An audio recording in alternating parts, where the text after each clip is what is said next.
नमस्कार दोस्तों, आप सभी लोगों का इस नई वीडियो में स्वागत है। तो गाइज़, आज की इस वीडियो में हम बात करने वाले हैं आपके सीएसआर एंड फिजिकल साइंस जून 2025 के कुछ एक्सपेक्टेड प्रॉब्लम्स के बारे में। ठीक है, जैसा कि आप सभी जानते हैं गाइज़, हमारा जो क्वांटम मैकेनिक्स है, क्वांटम मैकेनिक्स एक बहुत ही इंपॉर्टेंट हमारा सब्जेक्ट है। इससे काफ़ी सारे जो क्वेश्चंस है आते हैं। आपके पार्ट बी में भी काफ़ी सारे क्वेश्चंस आते हैं और पार्ट सी में भी काफ़ी सारे क्वेश्चंस आते हैं। ठीक है, तो आप सभी को पता है कि अगर पार्ट बी में आता है तो आपका 3.5 मार्क्स और पार्ट सी में आता है तो 5 मार्क्स। एक क्वेश्चन मतलब कि 3.5 या फिर 5 इतने नंबर का हो सकता है। ठीक है, तो उन्हीं सब चीज़ों को ध्यान में रखते हुए थोड़ा सा जो आपके पेपर में क्वेश्चंस आ सकते हैं, जो ज़्यादा एक्सपेक्टेड है, उन्हीं के बारे में बात करने वाले हैं। ठीक है, ध्यान से सुनिएगा और बढ़िया से जो इनके सॉल्यूशंस में बताऊंगा नोट डाउन कर लीजिएगा। ठीक है ना, क्योंकि ये जो भी क्वेश्चंस हैं आपके प्रीवियस पेपर पे ही बेस्ड हैं। आप सभी को पता है कि हमारे हर साल के एग्ज़ाम में, मान लीजिए अगर हम जून 2025 का एग्ज़ाम की अगर बात कर रहे हैं, तो इस एग्ज़ाम में हमेशा देखने को मिलता है कि 2-3 साल पहले के भी कुछ क्वेश्चंस इंट्रोड्यूस कर दिए जाते हैं। ठीक है, अगर आपका जून 2025 का एग्ज़ाम होने वाला है तो हो सकता है कि उसमें कुछ क्वेश्चंस आपके दिसंबर 2024 वाले से भी हो सकते हैं, उसी से रिलेटेड हो सकते हैं। सेम टू सेम क्वेश्चंस वहां पे रख दिए जाते हैं। आपका जून 2024 से रिलेटेड भी कुछ क्वेश्चंस आ सकते हैं। ठीक है, तो उसी को ध्यान में रखते हुए हमारे जो भी क्वेश्चंस है प्रीवियस पेपर बेस्ड ही हैं, जिससे कि डायरेक्टली उस पर क्वेश्चंस ऑटोमेटिकली बनाए जा सकते हैं। ठीक है, चलिए वीडियो को स्टार्ट करते हैं। वीडियो को आप लोग बढ़िया से देख लीजिएगा। ठीक है ना, अपने दोस्तों के साथ भी शेयर कर दीजिएगा। वीडियो को लाइक कर दीजिएगा। चैनल पे नए हैं तो चैनल को सब्सक्राइब कर दीजिएगा। ऐसे ही हम और भी वीडियोस यहाँ पे लेके आते रहेंगे। ठीक है, और अगर आप हमारे कोर्सेज को ज्वाइन करना चाहते हैं, अगर आप अपने सीएसआर नेट फिजिकल साइंस जून 2025, अपने दिसंबर 2025 और गेट फिजिक्स 2026 के लिए तैयारी कर रहे हैं, तो हमने आपके लिए कोर्सेज लॉन्च कर दिए हैं। आपका क्रैश कोर्स अवेलेबल है, आपका कंप्लीट कोर्स अवेलेबल है, आपका टेस्ट सीरीज भी अवेलेबल है। ठीक है, तो अगर आप ज्वाइन करना चाहते हैं तो हमारा जो एप्लीकेशन है राज फिजिक्स ट्यूटोरियल्स, आप उसको डाउनलोड कर लीजिए। लिंक आपको डिस्क्रिप्शन में मिल जाएगी गैस। ठीक है, तो वहाँ पे जाके आप कोर्सेज भी ज्वाइन कर सकते हैं। चलिए इस सभी क्वेश्चंस को सॉल्व किया जाए बढ़िया से। ठीक है, चलिए शुरू करते हैं। देखिए गाइस, सबसे पहले आपकी स्क्रीन पे ये रहा आपका पहला क्वेश्चन। ये क्वेश्चन हमारा प्रीवियस पेपर पे ही बेस्ड है, थोड़ा सा डेटा हमने बदल दिया है इसमें। ठीक है, देखिए इस क्वेश्चन में क्या बोला जा रहा है guys. At t is equal to 0, the wave function of an otherwise free particle confined between two infinite walls at x is equal to 0 and x is equal to l। अब यहाँ पे हमारे पास जो इनफाइनाइट वॉल की बात करी गई है, हम इस वॉल्स के आइडिया को देख के, मतलब जो इसकी लिमिट दे रखी है, इससे हम आइडिया लगा सकते हैं। इससे हम पता लगा सकते हैं कि हमारी कौन सी वाली वॉल है। ठीक है, आपका पास x यहाँ पे दिख रहा है, तो ऑब्वियस सी बात है हमारे पास यहाँ पे वन डायमेंशनल पोटेंशियल वेल की बात हो रही है। तो उसी में हमारे पास जो वेव फंक्शन है हम बात कर रहे हैं। ठीक है, तो वहां पे जो भी आपका फ्री पार्टिकल था, उसका जो भी वेव फंक्शन है आपकी वन डायमेंशनल पोटेंशियल वेल में कन्फाइन किया गया है। उसकी जो लिमिट है x इज इक्वल टू 0 से x is equal to l तक है। यहां पे उसका जो वेव फंक्शन है t इज इक्वल टू 0 पे हमें दे रखा है। t इज इक्वल टू 0 पे वेव फंक्शन कितना है, कुछ इतना यहाँ पे है guys, psi x t is equal to 0, मतलब कि टाइम को यहाँ पे 0 किया गया है, उसको हमने ध्यान रखा है यहाँ पे। Is equal to under root 2 by L sine pi x upon L minus sine 3 pi x upon L. अब यहाँ पे देखिए, ये जो भी आपका वेव फंक्शन है, इसमें दो चीजें और इन्वॉल्व है, मतलब कि उसके दो और सब फंक्शंस हैं। ठीक है ना, हम ऐसा यहाँ पे बोल सकते, दो आपकी स्टेट को रिप्रेजेंट कर रहे हैं बेसिकली। अगर हम यहाँ पे थोड़ा सा ध्यान दें तो हमें पता चल जाएगा n इज इक्वल टू 1 यहाँ पे दिख रहा है, और यहाँ पे अगर हम थोड़ा सा ध्यान देंगे तो n इज इक्वल टू 3 दिख रहा है। कैसे हमने आइडिया लगाया, तो हमारे पास जो वेव फंक्शन होता है गाइस, हम उसका वैल्यू जानते हैं।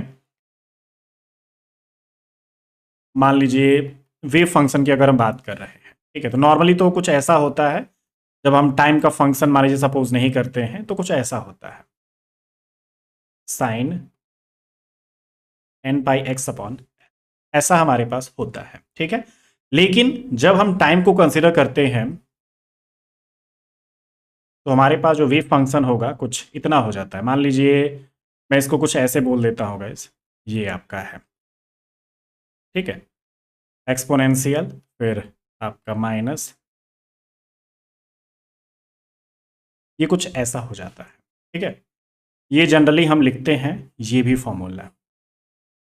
अब देखिए यहाँ से थोड़ा सा आइडिया लगाना है। अब जैसे कि मेरे को शुरू में बोला गया है कि t इज इक्वल टू 0 में लेके चल रहा हूँ, तो t इज इक्वल टू 0 मतलब कि ये वाला पोर्शन तो खत्म। ठीक है, तो इसीलिए यहाँ पे बस आपको ये पोर्शन दिख रहा है। ठीक है, अब देख सकते हैं यहाँ पे आपको जब t इज इक्वल जीरो बोला गया है तो इसमें आपका t वाला पोर्शन कहीं पे भी नहीं दिख रहा है। क्यों? क्योंकि t इज इक्वल जीरो था, तो इस कारण से वो आपका पोर्शन गायब हो चुका है। ठीक है, तो इससे हम आइडिया लगा सकते हैं।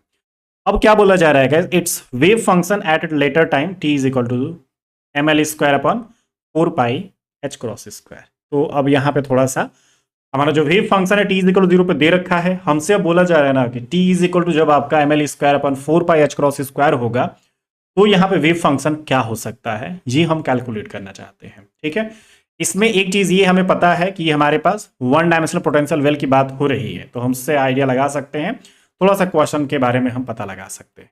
ठीक है, चलिए सॉल्व किया जाए। इसमें से कौन सा ऑप्शन आपका हो सकता है, ए होगा कि बी होगा कि सी होगा कि डी होगा। अब कोई भी हो सकता है, अभी हमें फिलहाल नहीं पता है।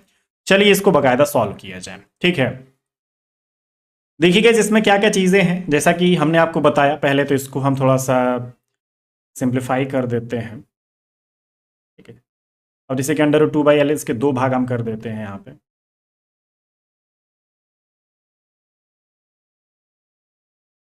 माइनस अंडर रूट 2/l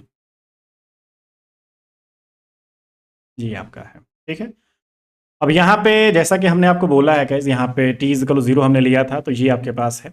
लेकिन जब आपका t इज इक्वल टू 0 जब नहीं रखा जा रहा है, तो आपके पास ये फंक्शन क्या हो सकता है, आपका अंडर रूट 2/l, ये आपका, और फिर एक्सपोनेंशियल।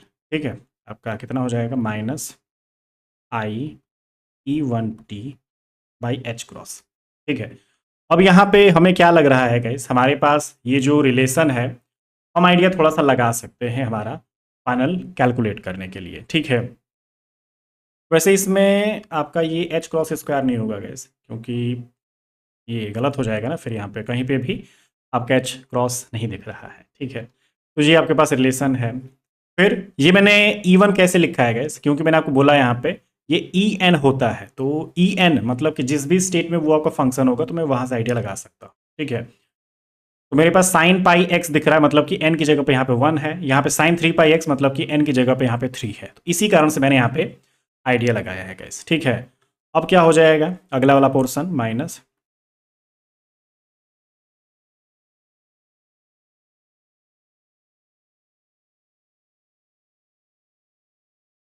जी आपका मान लीजिए हो जाता है। ठीक है, तो ये आपकी वैल्यू है। अब हम थोड़ा सा इनको सिंप्लीफाई करने की कोशिश करते हैं गाइस। हमारा अगर E1 है, ठीक है, तो E1 मतलब वही फर्स्ट आपका जो स्टेट होता है, फर्स्ट एनर्जी जो आपका स्टेट है, EN इज इक्वल टू हम जानते हैं वन डायमेंशनल स्टेट में कुछ ऐसा होता है। ठीक है, E1 का मतलब n की जगह पे 1 I square H cross square अपन जी अपना है। ठीक है, फिर अगर आप E3 रखते हैं तो n की जगह पे 3 मतलब कि 9 जी आपका ना हो जाएगा। ठीक है, यही बस वैल्यू हम रख रहे हैं, और फिर t की वैल्यू भी रख देते हैं, तो t is equal to M L square upon 4 pi H cross. ठीक है, तो अब हम यहाँ पे जो अपना वेव फंक्शन है ना रख रहे हैं। ठीक है, तो आपके पास जो भी चीज़ें हैं सबको सिंप्लीफाई किया जाए, पाई एक्स अपन में एल एक्सपोनेंशियल माइनस आई। E1 की वैल्यू हम रख देते हैं कैसे, यहाँ पे कितना है, pi square H cross square divided by 2m l square. ठीक है, फिर आपका E1 है डिवाइडेड बाई आपका एच क्रॉस है गैस यहाँ पे, फिर आपके टी की वैल्यू हम यहाँ पे रख देते हैं, ये एक्सपोनेंशियल ही है गैस। ठीक है ना, एक्सपोनेंशियल माइनस आई, ये सब उसी का चल रहा है अभी फिलहाल, ये अलग मत समझिएगा इसको आप। L square upon 4 pi H cross, अब देखिए कैंसिल आउट हो सकता है काफ़ी कुछ यहाँ पे, एल स्क्वायर से एल स्क्वायर गया, एम से एम गया, एच क्रॉस स्क्वायर से एच क्रॉस, और ये एच क्रॉस, खत्म। ठीक है, पाई से ये पाई एक जा चुका है। फिर अगला वाला पोर्शन अगर देखें,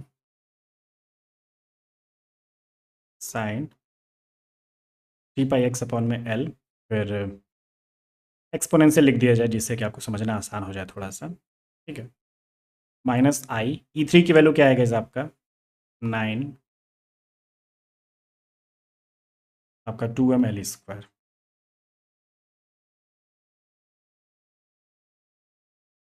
ठीक है, उसके बाद जो आपका टी की वैल्यू था mL²/4π और यहाँ पे एच क्रॉस था गाइस, डिवाइडेड बाय। ठीक है, एच क्रॉस ये पूरा कैंसिल आउट, एक पाई यहाँ पे गया, L² इधर गया, एम आपका इधर गया। ठीक है, इसको हम सिंप्लीफाई कर क्या लिख सकते हैं गाइस, यहाँ पे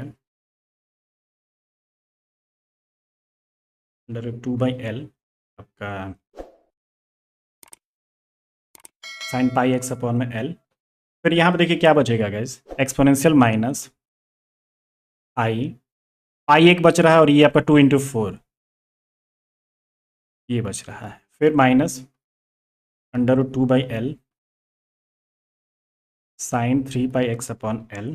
ठीक है, एक्सपोनेंशियल माइनस, इसमें देखिएगा इस कितना बच रहा है, यहाँ पे क्या कुछ बच रहा है आपका 2 4 जा 8 और ये 9 ऊपर बच रहा है गाइस। ठीक है, माइनस 9i π/8।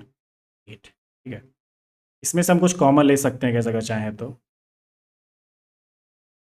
अब यहाँ से ये कॉमन लेने लायक लग रहा है गैस। ठीक है, मैं एक्सपोनेंशियल माइनस i π/8 कॉमन ले लेता हूँ। ठीक है, तो आपका क्या बचेगा gas, √2/L sin πx/L minus ये आपका √2/L sin 3πx/L। और यहाँ से हमने एक्सपोनेंशियल माइनस πi/8 हटा दिया था गैस। ठीक है, तो यहाँ पे क्या बचेगा, अब देख सकते हैं सिंपल सा, आपके पास एक एक्सपोनेंशियल माइनस आई पाई बच जाएगा गैस, है ना, सिंपल है। आप इसको अगर यहाँ पे लेके जाएंगे तो ये पावर उसके ऐड हो जाएंगी, तो फिर से आपके पास एक्सपोनेंशियल माइनस 9i π/8 हो जाएगा। ठीक है, और हम यहाँ पे जानते हैं गैस, हमारे पास जो एक्सपोनेंशियल माइनस आई पाई है इसकी वैल्यू हम जानते हैं कितना होगा, -1 होगा। ठीक है, क्योंकि ये आपका डिमॉर्फी थ्योरम पे सॉल्व होता है ना। ठीक है, तो अगर आप डिमॉर्फी थ्योरम पे सॉल्व करेंगे, जैसे कि cos पाई माइनस sin पाई, तो ये वाला पोर्शन तो 0 हो जाएगा, ये आपका -1 हो जाएगा। ठीक है, तो इस हिसाब से हमारे पास जो वेव फंक्शन वाला पोर्शन है, मान लीजिए √2/L sin πx/L माइनस आपका √2/L, ये माइनस माइनस प्लस हो जाएगा गैस। ठीक है ना, क्योंकि इसकी वैल्यू -1 है तो ये प्लस कर देगा इसको, 3πx/L और ये आपका माइनस। ठीक है, तो हमारा कौन सा ऑप्शन करेक्ट है गाइस, आप देख सकते हैं √2/L sin πx/L plus √2/L sin 3πx/L into exponential minus i π/8। ठीक है, तो यही आपका फाइनल आंसर होगा गाइस। ठीक है, तो अगर आपका t करो इतना दिया गया है तो आप इस पे इसकी वैल्यू को कैलकुलेट कर सकते हैं, और वो हमारा ऑप्शन सी यहाँ पे देखने को मिल रहा है। ठीक है, वैसे तो हम शुरू में ही पता कर चुके थे, क्योंकि और जगह 6 ये था, बस यही एक ऑप्शन था जहाँ पे 8 दिख रहा था गाइस। ठीक है ना, तो आप इसको सॉल्व ना भी करें तो शुरू में ही आपको पता लग जाएगा इस तरीके से। ठीक है, तो ये आपका काफ़ी बढ़िया क्वेश्चन है गाइस, थोड़ा सा ध्यान रखिएगा, ऐसा क्वेश्चन आपके पेपर में आएगा ज़रूर। ठीक है, जो भी हम कॉन्सेप्ट फॉलो कर रहे हैं, थोड़ा सा बेसिक कॉन्सेप्ट तो ही है, लेकिन इसको कैसे एडवांस लेके जाया जा सकता है, ये सब चीज़ें हमें थोड़ा सा सीखने को मिल रहा है। ठीक है, अब पहले से ही देखते आ रहे हैं 1 डायमेंशनल पोटेंशियल वेल, बहुत आसान आसान क्वेश्चंस पहले आते थे, लेकिन उसको थोड़ा सा एडवांस अब कैसे किया जा सकता है, आपको इस क्वेश्चन से आइडिया लग जाएगा। ठीक है, वेव फंक्शन भी यूज़ कर रहे हैं 1 डायमेंशन का, एनर्जी भी यूज़ कर रहे हैं, अपना एक तरह से सिंपल जो वेव फंक्शन होता है अपना पोजीशन और टाइम वाला, वो भी हम यहाँ पे यूज़ कर रहे हैं। ठीक है, या फिर स्पेस एंड टाइम वाला जो यूज़ कर रहे हैं वो सिंपल यहाँ पे फॉर्म में हम लेके चल रहे हैं। ठीक है, तो वही है, क्वेश्चन काफ़ी बढ़िया है, थोड़ा सा ध्यान से रखिएगा। ठीक है ना, जिससे कि आपको चीज़ें अप्लाई करने में कोई दिक्कत नहीं होगा। ठीक है, देखते जाइए, बढ़िया लग रहा है तो वीडियो को अभी तक लाइक नहीं किया है आपने तो लाइक कर दीजिए, ठीक है। बढ़िया लगेगा हमें, और भी ऐसे ऐसे वीडियोस हम लाते रहेंगे। थोड़ा सा जो आपको प्रॉब्लम क्रिएट कर सकते हैं क्वेश्चन, वो हम बहुत आसान भाषा में आपको समझाएंगे, ठीक है। ये सब अगर आप क्वेश्चन सॉल्व कर लेते हैं तो आपको कोई दिक्कत नहीं होगी, ठीक है। चलिए अब ये क्वेश्चन देखा जाएगा थोड़ा सा। इस क्वेश्चन में आप देख सकते हैं, ये तो पर डिविजन वाला ही है, ज़्यादा दिक्कत नहीं है ये, ठीक है। लेकिन थोड़ा सा हम इंटीग्रेशन में अपनी कंडीशंस में थोड़ा सा अप्लाई करना कई बार गलती कर देते हैं। ये भी देखिए आपका क्वेश्चन आ सकता है, क्योंकि बहुत पहले ऐसा क्वेश्चन आ चुका है गाइस, तो ऑब्वियस सी बात है, हो सकता है इस बार भी आ जाए, क्योंकि कई बार से एक दो बार से आपका ये क्वेश्चन इस टाइप का नहीं पूछा गया है, तो इस बार आने के चांसेस ज़्यादा है, ठीक है। देखिए इसमें क्या क्या चीज़ें हैं हमारे पास। Consider a one dimensional potential, जो आपका इन्फाइनाइट स्क्वायर वेल है। पोटेंशियल वेल आपका दे रखा है गाइस, मतलब जो पोटेंशियल एनर्जी है जो कि हम बोलते हैं, वो आपका दे रखा है जीरो। किसके लिए? जीरो से ए के बीच में आपका जीरो होगा, अदरवाइज इनफाइनाइट होगा। इसमें पर्टर्बेशन आपका वही डेल वी एक्स, मतलब पोटेंशियल एनर्जी में ही हम अपना जो एनर्जी पार्ट है उसी में हम पर्टर्बेशन कर रहे हैं। और उसकी वैल्यू क्या है? वी नॉट, ठीक है। और ये कहाँ से कहाँ तक है? जीरो से a/3, मतलब इसी रेंज में ये आपका लाई कर रहा है, ठीक है। Is applied then the correction to the energy of first excited state. अब देखिएगा यहाँ पे क्या बात करनी है हमारे पास, करेक्शन टू द एनर्जी की बात करनी है, वो भी किस स्टेट में? फर्स्ट एक्साइटेड स्टेट में हमें यहाँ पे करेक्शन करनी है, और वो भी आपका कौन सा ऑर्डर में? फर्स्ट ऑर्डर में, ठीक है। तो देख सकते हैं हमें डेल वी में फर्स्ट ऑर्डर एनर्जी करेक्शन करना है, और वो भी किस स्टेट में? फर्स्ट एक्साइटेड स्टेट में, ठीक है। तो आपको आइडिया लग चुका है कि मैं क्या बोलना चाहता हूं। आप आराम से यहां से आप क्वेश्चन कर सकते हैं। हमारा जो वेव फंक्शन है फिर से पिछला वाला ही हम यूज कर रहे हैं, ज्यादा दूर नहीं जाने की जरूरत है। वेव फंक्शन वही वाला उठाइए, उसके बाद अपना जो फर्स्ट ऑर्डर एनर्जी करेक्शन का कॉन्सेप्ट है उस पर लगाइए, आपका आराम से तुरंत हो जाएगा, ठीक है। बेसिक यहाँ पे जो इंटीग्रेशन है वो हमें आने चाहिए, तभी हमारा जो क्वेश्चन है आराम से सॉल्व हो पाएगा। अदरवाइज बहुत सारे लोग यहाँ पे इंटीग्रेशन में भी गलतियां करते हैं, आप उसमें से मत होइएगा, ठीक है। पहले ही बता दे रहा हूँ, इंटीग्रेशन गलत नहीं होने चाहिए, अदरवाइज आपका पर्डर्वेशन पढ़ना, एडवांस क्वांटम मैकेनिक्स पढ़ना फिर किसी काम का नहीं रह जाएगा, ठीक है। चलिए सॉल्व करिए, फिर इसको देखा जाए। देखिए गाइस, इसको सॉल्व करते हैं। आपको इसका फॉर्मूला तो पता है ना, फर्स्ट ऑर्डर करेक्शन कैसे किया जा सकता है, ठीक है। हम किस में करना चाहते हैं? डेल वी में करना चाहते हैं, तो डेल वी ही ऐसे लिख दीजिए, कोई दिक्कत नहीं है।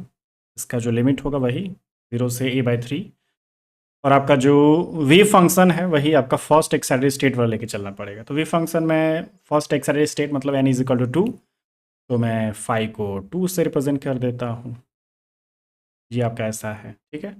फिर आपका ये जो डेल वी है ये x का फंक्शन है, जो कि हम जानते हैं x के ही वो रिलेशन में आपका एग्जिस्ट कर रहा है। ये अपना है गैस, ठीक है। अब देखिए जो आपका वेव फंक्शन है आप समझ सकते हैं मैं कौन सा यूज़ करूँगा। ये one dimensional infinite potential well है ना, स्क्वायर वेल है वन डायमेंशनल वाला, तो आपका जो वेव फंक्शन होगा वही वाला यूज़ होगा गैस। √2/L साइन आपका n πx/L, ठीक है। तो यहाँ पे L आपका क्या है? वही A है गैस, ठीक है ना, आपको दिख रहा है ना, 0 से A के बीच में लाई कर रहा है, तो आपका L तो A हो चुका है। उसके बाद आपका जो n होगा वो आपके कंडीशंस पे डिपेंड करता है गैस, जो भी आप क्वेश्चन में सेलेक्ट कर रहे होंगे। अब जैसे फर्स्ट एक्साइटेड स्टेट की बात हो रही है तो n की जगह पे 2 हो जाएगा, तो √2/A साइन 2πx/A, यहाँ पे फिर वी नॉट, फिर आपका φ2,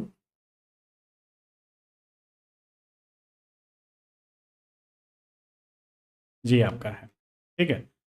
अब देख सकते हैं गैस यहाँ पे हमारा 2/A वी नॉट ऐसे सॉल्व हो जाएगा ना। फिर क्या है? Sine square 2πx/A dx। इसको हम डायरेक्टली सॉल्व तो कर नहीं सकते, हमारा cos 2x वाला जो कॉन्सेप्ट होता है वो हम यूज़ कर लेंगे, तभी हमारे पास सॉल्व होगा गैस, ठीक है। तो अब देखिए कैसे सॉल्व हो सकता है यहाँ पे, बस डायरेक्टली आप इसको यूज़ कर लीजिए। 0 से a/3 आपका यहाँ पे क्या हो जाएगा? 1 माइनस कॉस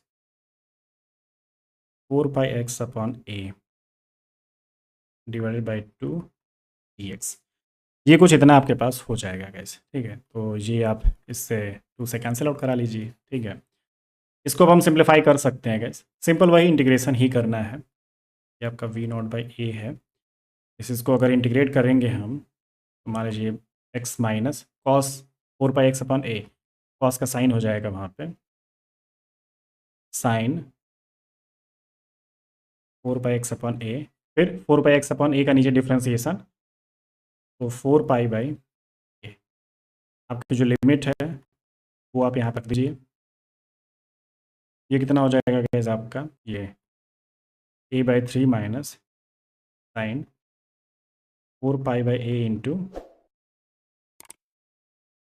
ये आपका 4π/a, ठीक है। तो आपका जो a है ऊपर भी जाएगा, ठीक है, तो इसको हम सिंप्लीफाई कर सकते हैं। इसमें देखिए गाइस, a से a गया, या आप a अंदर मल्टीप्लाई भी करा दीजिए, तो v0/3,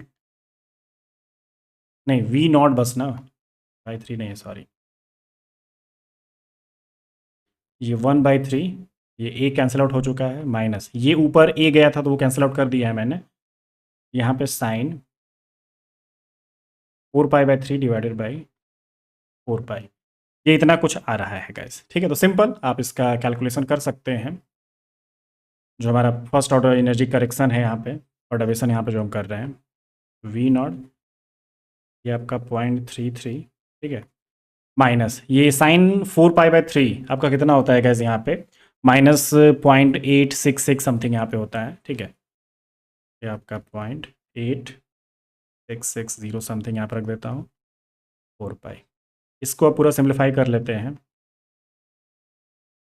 ज़्यादा डिजिट तक नहीं रखते हैं गैस, 2 ही डिजिट तक रख रहे हैं यहाँ पे, प्लस ये आपका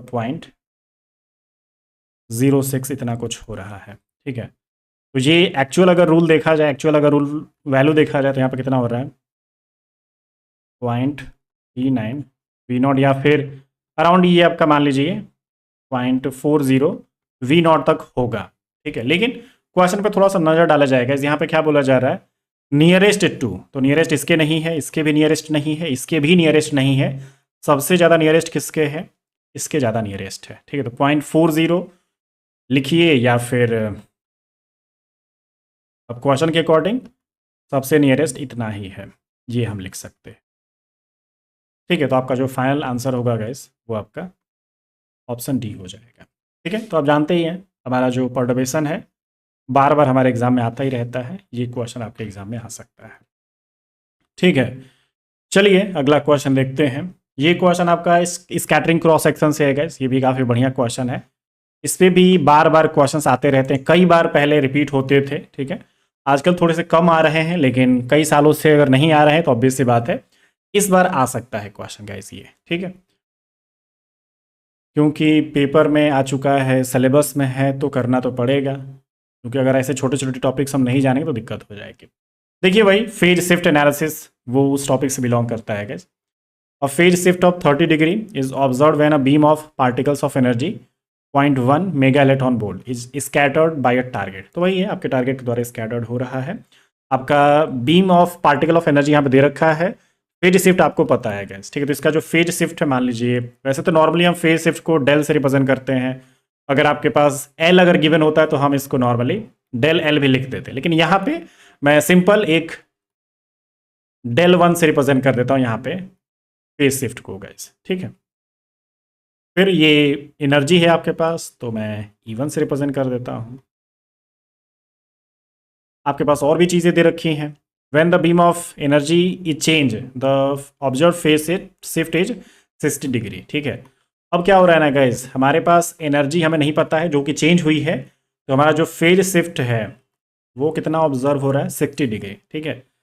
assuming that only S wave scattering is relevant, यहाँ पे बस हम ये अज्यूम कर रहे हैं कि आपका जो एस वेव स्कैटरिंग है वो बस यहाँ पे रेलेवेंट है, और आपका जो क्रॉस सेक्शन है वो आपका चेंज नहीं करता है एनर्जी के साथ, ठीक है। तो हम ये अज्यूम करके चल रहे हैं कि एस वेव स्कैटरिंग हो रहा है, और जो आपकी एनर्जी है, जो भी आपने एनर्जी चेंज करके यहाँ पे दी है, अपने टारगेट पे वहां पे फोकस किया है, ठीक है, तो उसके कारण क्रॉस सेक्शन में कोई बदलाव नहीं हो रहा है। तो ये हम मान के चल रहे हैं, मतलब जो क्रॉस सेक्शन होगा, स्कैटरिंग क्रॉस सेक्शन होगा, वो सेम टू सेम होने वाला है दोनों कंडीशन में, ठीक है।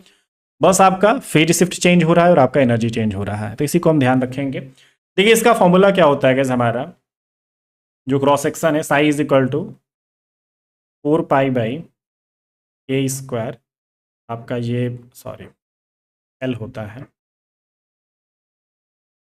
L इज इक्वल 0 से infinite 2L + 1 sine square del L लगा दीजिए। ठीक है, अब देखिए यहाँ पे हमारे पास बस एस वेव स्केटरिंग की बात हो रही है, और एस वेव ओनली। एस का मतलब वही स्टेट जो हम ऑर्बिट्स में पढ़ा करते थे। एस वेव कब होगा गए, जब आपके एल की वैल्यू 0 होगी, तो वो आपका एस वेव रिप्रेजेंट करता है। ठीक है, तो आप यहाँ पे इसमें भी 0 रखेंगे तो ये आपका बस 1 बच रहा है। ठीक है, अब ये कितना हो जाएगा, साई इज इक्वल टू, जी आप कुछ इतना मान के चलिए गैस। ठीक है, यहाँ पे आपका एनर्जी भी दे रखा है, तो मैं के साथ रिप्लेसमेंट कर सकता हूँ गैस।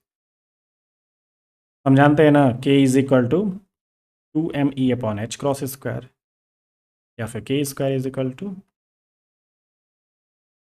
इतना हो जाएगा। ठीक है, तो अब हम इसी को लेके सॉल्व कर सकते हैं। अब देखिए कुछ चीज़ें हैं जो कि हमारे काम की है, 4 पाई हमारे किसी काम का नहीं है, तो इसको रहने देते हैं। पहले यहाँ पे एक बार रख लिया जाएगा, इस पहला वाला मान लीजिए, ये 4 पाई के स्क्वायर का मतलब वही 2me1, और ये आपका ऊपर h क्रॉस स्क्वायर, ये आपका साइन स्क्वायर, मैं इसको 1 से रिप्रेजेंट कर दे रहा हूँ। ठीक है, मेरे काम का क्या है गैस, यहाँ पे 4 पाई h cross square divided by,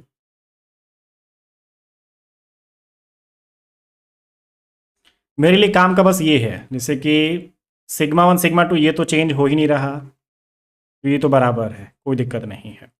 और चेंज क्या हो रहा है, ये del1 del2 चेंज हो रहा है, E1 E2 बस चेंज हो रहा है, तो इसी के हिसाब से बस हम बात कर लेंगे। ठीक है, तो ये सब कुछ कैंसिल आउट हो जाएगा, आपका क्या हो जाएगा, sine square del1/E1 is equal to sine square del2 divided by E2, और सब कुछ हमने कैंसिल आउट कर दिया है।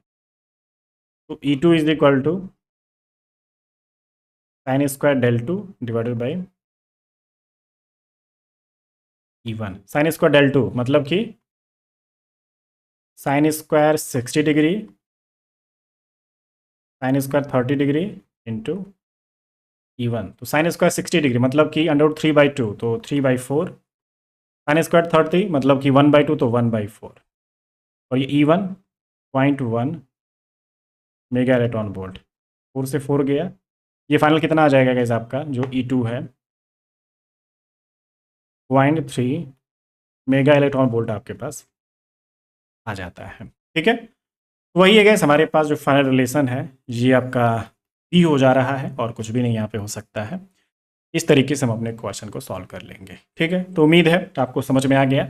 ये जो पूरा कॉन्सेप्ट है आप लोग इसको ध्यान रखिएगा, ऐसे हम और भी क्वेश्चंस करेंगे तो आगे आपको रिवीजन के लिए काम आता रहेगा गाइस। ठीक है, जो भी हम कॉन्सेप्ट बताते जाएं क्वेश्चंस के साथ, उसको आप थोड़ा सा पढ़िए, और हो सकता है थियरी इसकी पढ़ेंगे तो और ज़्यादा बढ़िया रहेगा। ठीक है, आपके इन पे जितना क्वेश्चंस आप कर सकते हैं वो करिए, प्रीवियस पेपर के क्वेश्चंस करिए, आपको थोड़ा सा बढ़िया लगेगा, आपके जो क्वेश्चंस हैं आराम से सॉल्व होने लगेंगे, और आपका पेपर काफ़ी बढ़िया जाएगा गाइस। ठीक है, आराम से आप अपना जो नेट JRF है क्रैक कर सकते हैं। ठीक है, चलिए थैंक यू सो मच, मिलते हैं अगली क्लास में।